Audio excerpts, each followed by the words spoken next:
I'm Dr. Kathy McFarland. And I'm Mark Bobo, and welcome to the OSBA Forum. Kathy, it is fall time. It is fall time. I cannot believe we've been through or coming up to homecoming. Right. We got Friday night football games going on, fall sports going on. I feel like we just got out of the first week of school. The trees are beautiful. Yes. Where I'm at now, my trees are turning. It's this nice orange color, and but of course that leaves leaves all over the property as well. So that's work to do, but it's all good. I do want to do a little reminder. I was walking my dog this morning at 6:35 a.m. as the school bus pulls into my neighborhood, and it is dark out now in the morning. Please, please, please be very careful as our kiddos are getting picked up early in the morning, and some of them actually are coming home in the evening and dark from their sports and stuff. So just always be aware that our kids are coming and going because we want them to be involved in school, so they're doing that. So when that stop sign comes out, it's for both lanes. Everybody stops. Everybody stops. Everybody stops. But as always, we're glad to have the OSBA Forum here today, and always our intention is to make sure that you are informed of the happenings that are happening,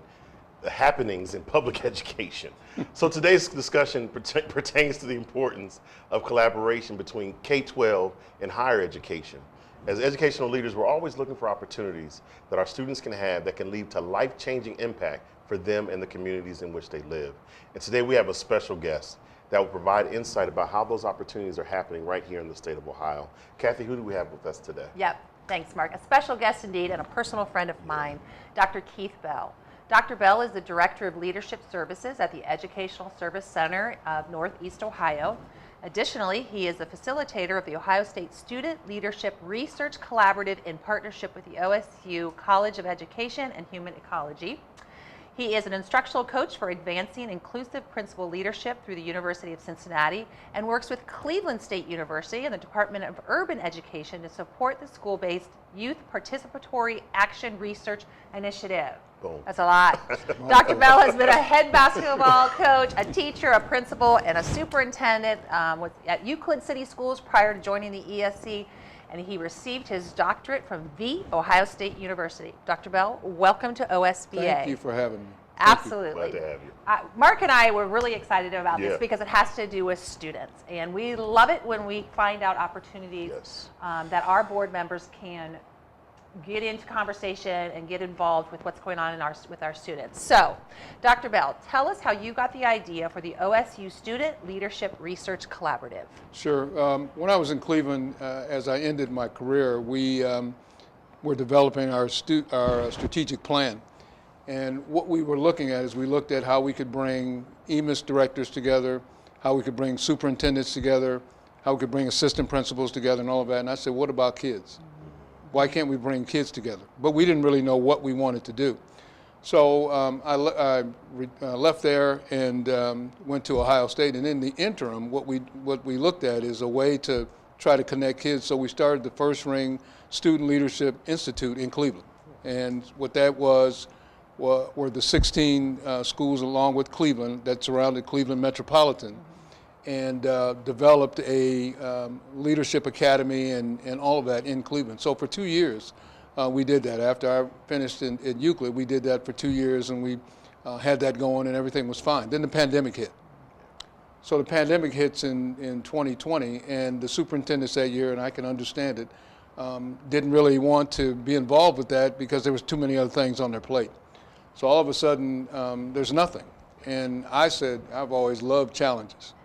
So I said, that might be a good time to maybe possibly bring this to Central Ohio.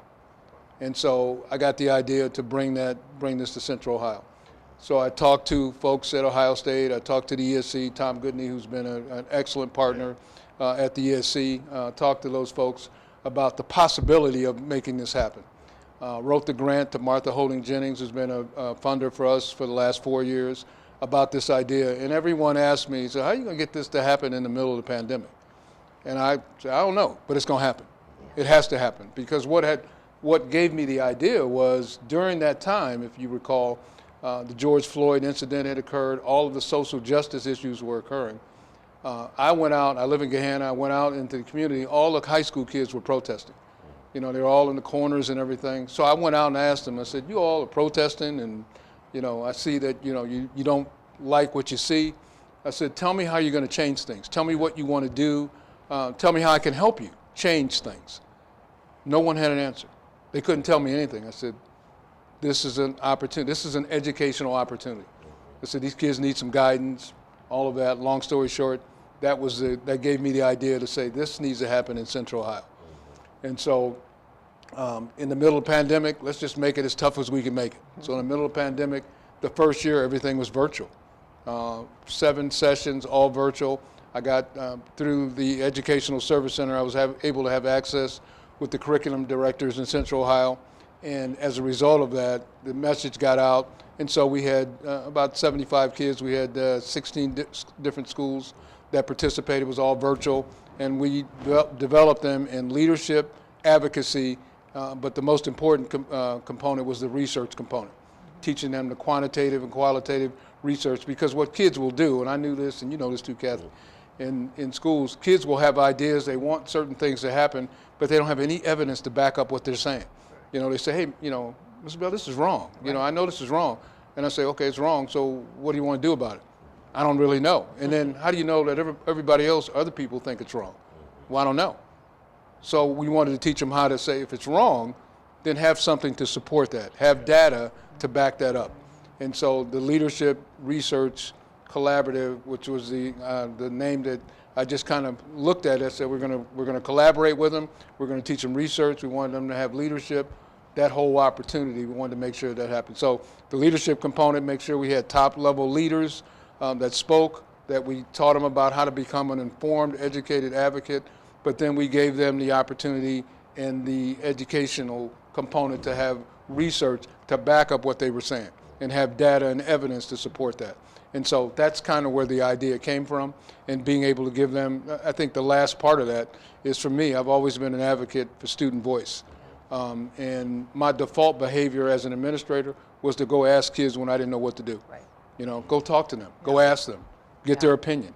And not only get their opinion, but make sure that they felt like they were empowered, not necessarily engaged, but empowered. That means that they can actually do something. Yeah. And I wanted them to have that. So those are just some of the things that drove this for me, because being in education, when you have an opportunity and it's knocking you right upside your head, you got to go in and do what you got to do, because that's what was happening to me. Go do something. Right. You're asking these kids about this, go do something. And that's what I wanted to do. You know, it's so interesting, Mark. We talked about this at just our leadership meeting this morning, how important it is to not just say something, to see what the research, what's the data, and come with solution-based information when you come to the table. So it's great that these kids are getting an opportunity to do these leadership skills. You know, I was sitting here as you were speaking. You know, my son had the opportunity to go through the collaborative this year, and I can't thank you enough for that opportunity for him. And he came home really drilled down and saying, you know, Dad, Pop, he said, I really got to have the research behind what I'm saying. Yeah. I believe in what I'm doing, but I got to have that data behind me. So I know that was an outcome for my son. But overall, what are the intended outcomes for the collaborative, and how do you know it's working? Yeah, great question. The intended outcome is for the kids to be able to have skills in leadership, advocacy, and research. And it's very easy to measure, because at the end of the year, the kids will do just like they would be doing if they were in graduate school. You know, Kathy, how this works. In graduate schools, they do an oral presentation, and they actually do a research. They have a research poster where they have to explain their findings from the problem. So what happens is they identify a problem in school. It could be anything from bullying, anything that they think is a problem, and then they will conduct research on that particular problem. And once they find the information from that problem, then they have to then report their findings, and we teach them how to do that. But they've got to actually present their findings and get people to understand why this is something that should be considered for change in their school. It's all about making change. And oftentimes what happens is, through their research, they find out there really wasn't a problem. Yeah. That's happened over in a couple Right. situations. And I remember a group from down in Southeast Ohio, because we have Southeast Ohio schools and Central Ohio schools involved. So we have rural, because they don't get this opportunity. And so they come in and they were going through it, and they said, as we went through it, we thought that the kids didn't like this. We found out they did.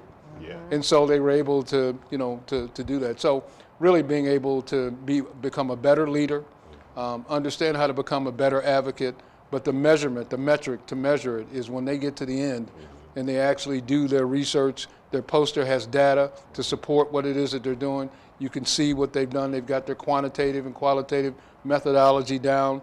They understand, and they're able to present it in a way that folks don't realize they're just in high school. We had a middle school team that you would have never known was a middle school team because of how succinct and how direct they were with their data. So those are the measurements. And then, you know, for me personally, kids have fun. Yeah. You know, you can have fun doing the work. Right. And I want them to have fun as they go through this whole process. And they've been able to do that, and I've enjoyed watching them grow. But those are the metrics. So this was shared with me, and in it has the research questions, and it's really great questions about bullying, mental health. You know, there's some really good things in here that I think sometimes adults, I don't know if they know how to ask it or how they need to get a hold of this information. That's why I was so excited to bring Dr. Bell in today, because I think right now it seems like board members are really talking about getting student voice. It's one thing to sit at a table and make decisions for students. It's another to say, hey, maybe we should ask them. Like, maybe we should get their voice. And I love the fact that you also pointed out that sometimes you think you know the answer, and then you do the research and you say, oh, that's not what the data says. Yeah. So, okay, is it me or you? Well, I was going to ask, Yeah. you spoke about some of the projects that, you know, ended up being not really an issue. Can you share with some of the projects that had some research and impact on the community? Oh, several. I could be here all night, but let me give you a couple that really stood out for me. So in the middle of the pandemic, we had one, Westerville South, that did a study on, they called it adulting. What they found out is that kids did not have the skills in order to understand about how to write checks, how to live on their own and all that. And they wanted to have a class at Westerville called adulting. And so the kids, you have to understand, this was in 2020, this is in the middle of the pandemic. And they did all of their survey information through text messages and social media and all of that. They got 500 and something responses. And what they found out was that they wanted to have a course called adulting. And when they actually talked about, got the survey out about who would enter the course, they had so many that John Kellogg said, I don't know what you've done to these kids, but they got all this information. And they went to the board to present this adulting course to the Board of Education. So they made some changes and looked at that because this is something that they wanted to do. The other one that stands out is Bexley a year ago talked about, they did a study on the impact of the pandemic, not only on students, but on teachers. And what they found out was that in Bexley that year, 77% of the teachers were considering leaving the profession. And they presented up at Ohio State on this whole piece. And I can see the team sitting there talking about that and everybody looking stunned. And they had the data to support. They were considering that. And so as a result, they made some changes, and I give Jason a lot of credit at Bexley. You know, they've done some things to address an issue that was brought to the table by students. And so they've actually done that. Chesapeake High School was a part of this, testified at the State House last year on fair school funding. And they talked about the things that they learned in the collaborative, but they talked about the fact that they're at a school where they don't get the resources, they don't get the opportunities like we do here to have this. They wanted to have some of those same opportunities, and they talked about the gaps that they had in the things that they were doing. So that was something that was really significant. The final one is St. Charles. St. Charles looked at their testing, and they wanted to find out about retention and why in certain cases kids didn't come back to St. Charles. So they did research on it, and they found out about the testing atmosphere and all of what went into it. As a result, they got them to hire 2 staff members and set up a testing lab, and they also came up with the agreement that no student would have more than 1 test in a day. Nice. That all came from student survey, documentation, and information that they got from the student teme that did and when they presented all of this, they talked about the significance that it's made. And they told me they wanted me to come out and see. So I went out and actually looked at the lab and the staff members, and I mean, it really was significant. And the one student who led that is now at Notre Dame. Oh, nice. Andrew Hoffman is now at Notre Dame, and he's going to be one of my speakers, which is now I'm bringing those students back to actually talk to the other students. But those are just 4. Yes, I sir. mean, like I said, I know we only have a short period of time, but I could tell you there are so many Yeah. that they've actually made changes back in their school. One school, and I can't think of I believe it was Eastern Local, wanted to just have clean bathrooms. They just wanted clean bathrooms. And they had surveyed talking about, keep the place clean. Yeah. So they hired an extra custodian. And so, it's those kinds of things that kids can see and know. Yeah. And sometimes as adults we miss. Yeah. One final, I just have to give you this one. Worthington, 2 years ago when we were doing this, had an issue with mental health, and they didn't know why kids would not access the mental health services in Worthington. They, went back and forth. Adults couldn't figure it out. Well, the kids through their survey figured out that the reason why kids didn't go was because the window where kids would have to go to talk to people was clear, and other people could see them in the hallway. Just block the window, Right, and they go. Problem Yeah, solved. isn't that Yeah. crazy? The kids figured that out. Yeah. Yeah. Adults didn't figure it out. The kids figured it out through their study. So, I mean, those are 5 or 6 real simple examples of things that they worked on, but they had evidence to back up what they were saying.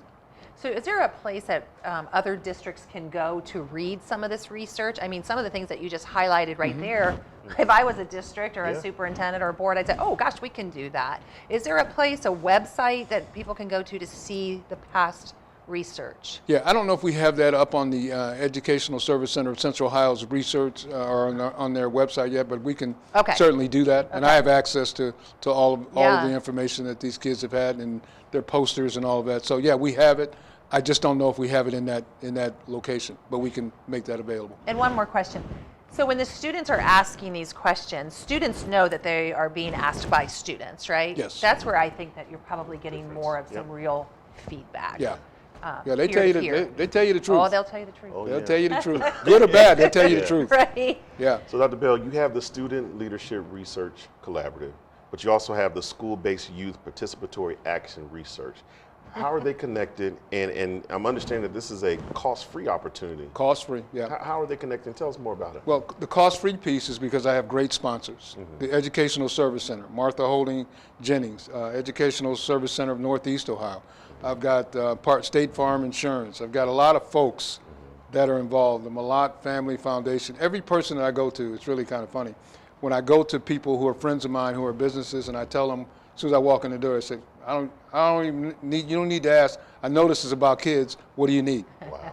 And they've been very generous with helping us to be able to keep this cost-free. So that part of it has been largely through the Educational Service Center, who's been a large part of this, and those other entities. And I have several partners. Some I'm not naming, but because I can't remember them all. But there are several partners that are involved. I've got the brochure, so you've got all the information there. But the Sky Park piece was really interesting. The year that we had the pandemic and we started this, the U.S. Department of Education, we wrote the grant with Cleveland State. I got with Cleveland State, and we wrote a grant to see how this might work in actual classrooms. So we're doing it as an extracurricular. So how can we take this same objective and actually put it into a classroom? Well, we wrote the grant and all that, and the U.S. Department of Education, I remember when we were doing this, asked about how did you get kids to come to a collaborative when the chronic absence rate in Central Ohio was 46%, but I had 100% attendance in the collaborative, virtual. And it was because the kids could actually talk and use their voice. You know, I tell people often, we tell kids to, when they're small, to talk and do all of that. Then they get to school and we tell them to sit down and shut up. So we wanted them to come in and actually talk and listen to them and make it authentic. So they attended. When they weren't going to online classes in their high schools, they were coming to the collaborative. And so they were attending. So as a result of that, we were able to write the grant, and the U.S. Department of Education, through the Innovative Education Grant, awarded us $4.1 million about a year and a half ago to actually put this in the classrooms. And we've just started that in the fall. We had a design team of students and teachers. Students help design what it looks like. And it's actually taking the objectives from the collaborative and then taking them and now putting them in the classrooms. And so we have about 15 teachers from Northeast Ohio, Central Ohio, and Southeast Ohio. We're going to, this is our first year. We're going to have more, but as we go through it, actually starting to implement this in the classroom. So we're taking a unit, don't have to do anything other than just look at their strategies and see how they can make it authentic so kids can learn. And so that's what the SkyPAR really stands for School-Based Youth Participatory Action Research. And that's really what that's about. So you have the collaborative, which is extracurricular, SkyPAR, which is actually in the classroom. But they're both from the same core, Yes, sir. where they're looking at authenticity and being able to get kids to actually look at their numbers. And I can give you one real simple example. My son works for Disney. I took a picture of the Disney payment to get in, what the prices are and all that. I sent that to because I looked at it, because you can get a park hopper, you can get a 1 day, a 3 day, a 5 day, a 7 day, after 4, they're all different prices, they're all over the place. So I took a picture of it, sent it to one of my curriculum folks who had an elementary classroom. They gave it to the elementary classroom and had them figure out what's the best rate. Oh. So the elementary class took that and they wanted to get the data, so they looked at it and they started talking about, well, if I take my brother, we take our brother, we got to fly. They started looking at flights, we got to look at hotel, meals. They started putting all of that stuff together. It became authentic for them. Right. And it actually became a unit, and the curriculum person told me, he said, this was simple idea. That's the idea of SkyPAR. Taking things that you normally would use in a class and making it authentic. So when kids look at it, they learn, and it's an authentic learning. And that's what that whole piece is about. Great. That's great. So tell our audience, how do students get involved? If I'm a board member or superintendent watching this right now, where do I go to find out information? Do you have a cohort that's already started? You want to talk to us a little bit about how do people get involved? Yeah, well, it's, the information is available at the Educational Service Center at Central Ohio's website. Okay. That's our core, working through them. And really, if students want to get, if they want to get involved with this, all they really needed to do would be to contact me and let me know how they want to get involved.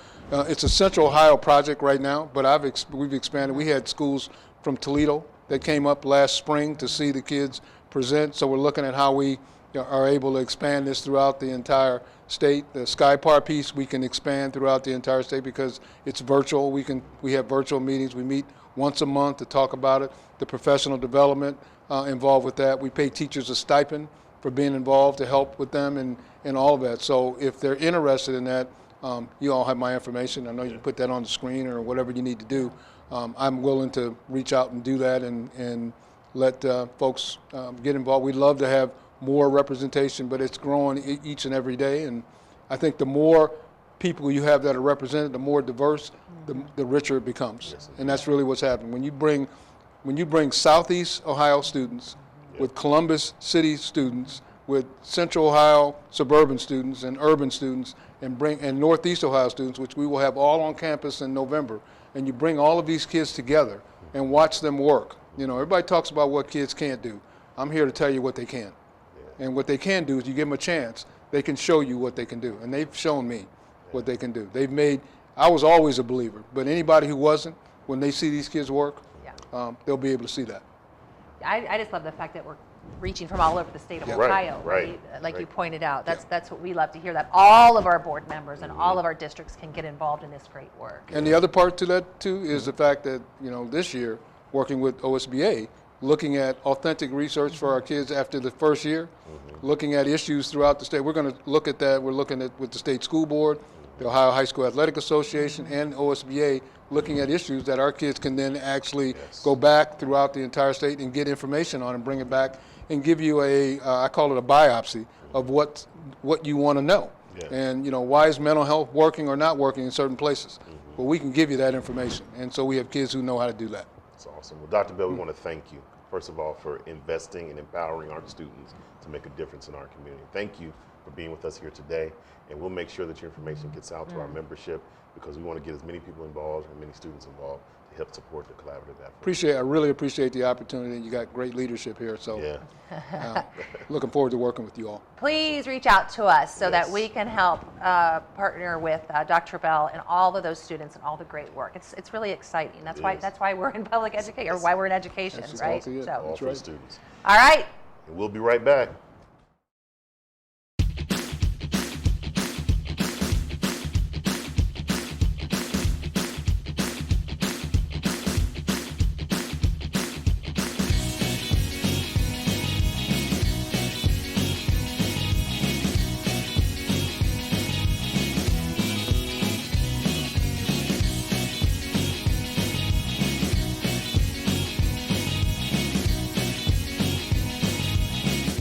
Kathy, we are literally days away from Capitol Conference 2023. You can feel the excitement in the air. You can definitely feel the excitement in the air, the energy. There is a lot going on. Oh, yeah. This is a big party that we put on. Yeah. So there is such a big shout out to the OSBA team for Definitely. the tremendous amount of work that goes into this. I don't know if people realize, but what is it, like 5 days after the conference, we start getting ready for the next year's conference. So big shout out to the OSBA team for all of their hard work, and we're really excited to see all of our members in a couple weeks. Yeah, it's always a great time. We're at Capitol Conference, and I must admit that first time I went, it was so intimidating because I had no clue what was going on. Yeah. I came down the elevator and I actually live streamed my wife. I said, I don't know what I'm doing, but I'm here. I'm here. But we're excited about Capitol Conference, and we're pleased to have two of the members of our leading team. They coordinate the entire conference. I know they won't take all the credit for it, but they are the leaders of our conference. We're excited to have Cheryl Ryan, our Director of Board and Management Services, and Jeff Chambers, Director of Communication Services. Thank you both for being here today. Sincerely appreciate the efforts that you all put in making Capitol Conference a great event. But we wanted to give our membership the opportunity to hear about the things that are coming up at this year's Capitol Conference. So Cheryl, I'll start with you. Tell us about some of the concurrent learning sessions that will be happening at this year's conference. Well, there will be more than 130 learning sessions offered to board members beginning Sunday afternoon and going all the way through Tuesday afternoon. At any given time during the learning session period, board members will have the opportunity to choose from between 8 and 15 different sessions, crossing the gamut of topics from student achievement to mental health to teacher support to curriculum rigor, safety and security, transportation and other operations, and lots of finance topics too. Wow, great sessions lined up. Well, I'll tell you, me and Kathy are a little biased. We love the Student Achievement Fair. Right. So I'm not going to give our reasons. But as a former board member and leading our board management services, why should people spend some time at the Student Achievement Fair? If you really want to pick me up in your Capitol Conference, you'll make time to go through the Student Achievement Fair. Students from all over the state, everybody from kindergartners through seniors in high school, will come from across the state and jump into a booth with their mentor or teacher and talk about a club or a class or something that they're very proud of in school. Career centers participate, local and traditional districts participate.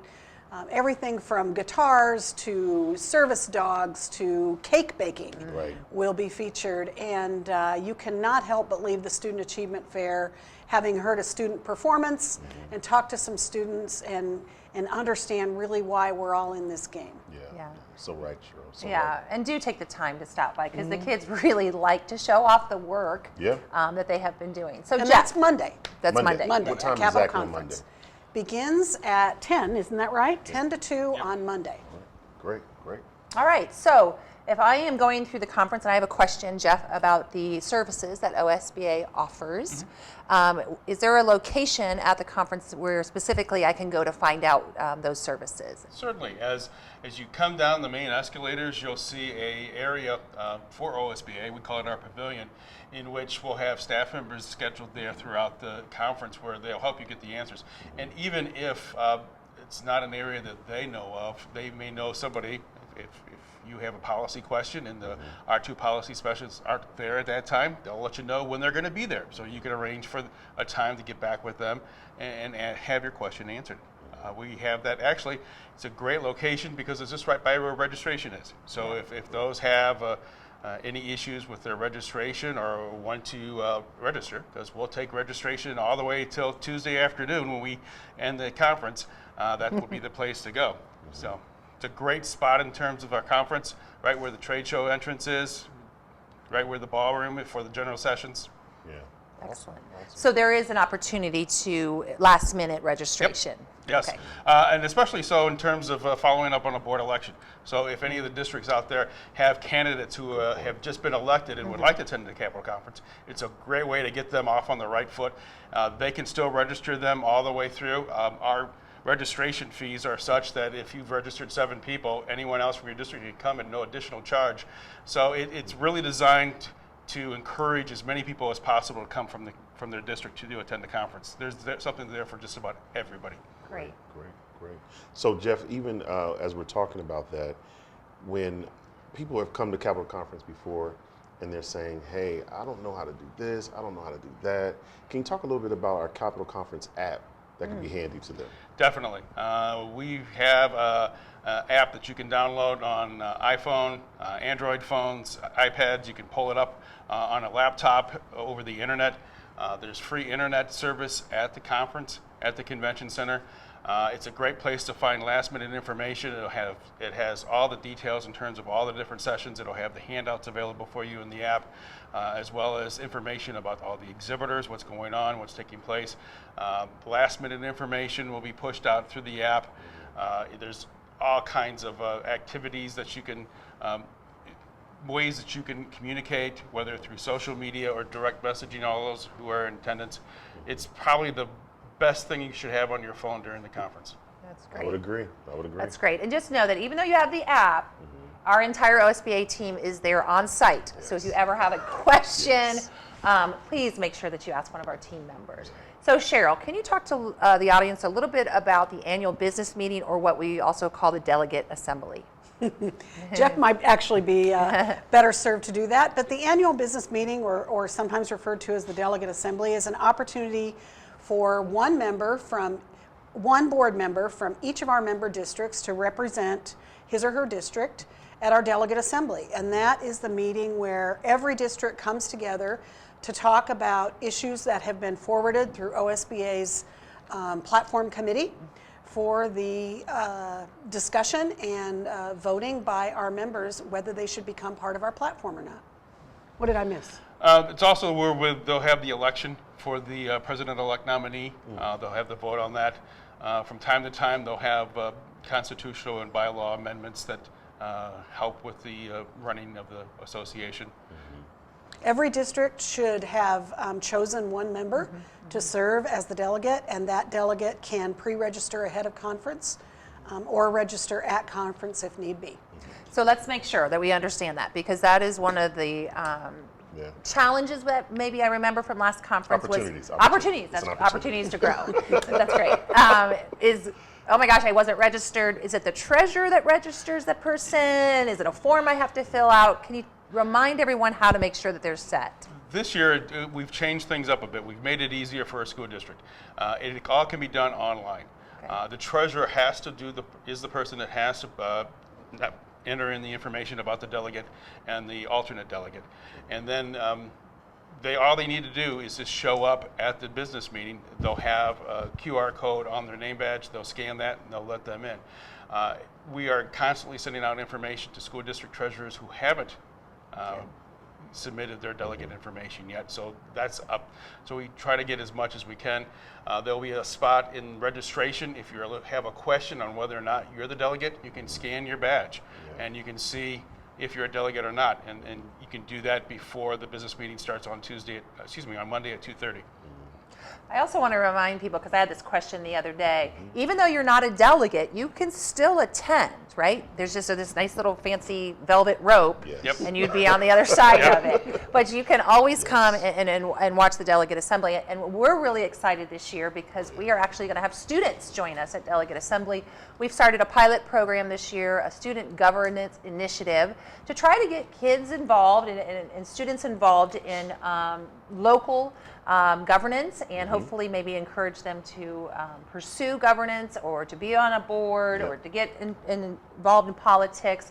And so they will be joining us. We are actually on our 4th module with them. We've talked to them about what our legislative and our lobbyist team does, what our legal team does, what board and management, what a school board member does. So if the project fails, it's mine. If it is a success, it is the team's. Yeah, it's the team win. But we're excited to have those students join us to see us do our work. Yeah, and it allows them to see governance in action. Yes. And to actually see policy put in place in Yeah. a formalized way. So it's going to be an exciting Capitol Conference overall.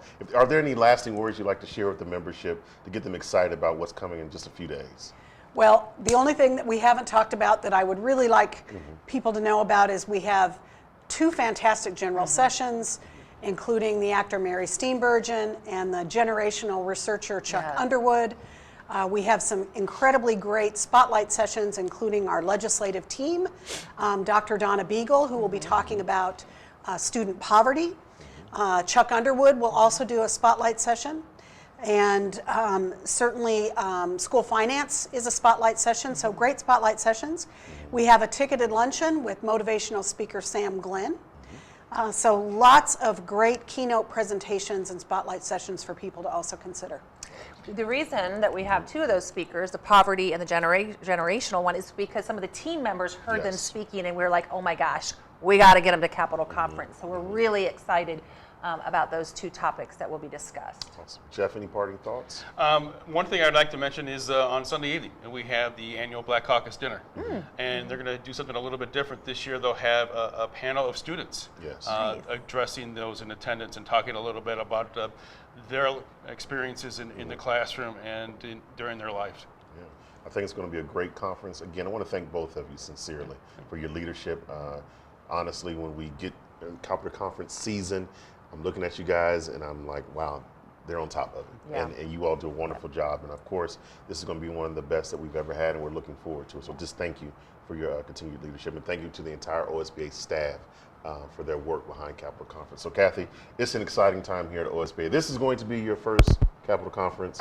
With my fancy new This is fancy new title, CEO, yeah. So we're So looking once forward. again, if it's a fail, yeah. No, it's gonna be an so exciting time. I'm It is. really excited. I'm so excited. I just feel like we're getting a lot more student voice. Indeed. In not only our local board activity, but also at the conference. And then you Yeah. heard Dr. Bell speak before, Yeah. earlier in the program. And so I love the fact that the work that we're doing, we are listening to the students that we're serving. Yeah. So, So it's going to be a great yeah. time. We look forward to seeing everybody. Yep. Yeah, Awesome. we're excited. So we'll see you soon.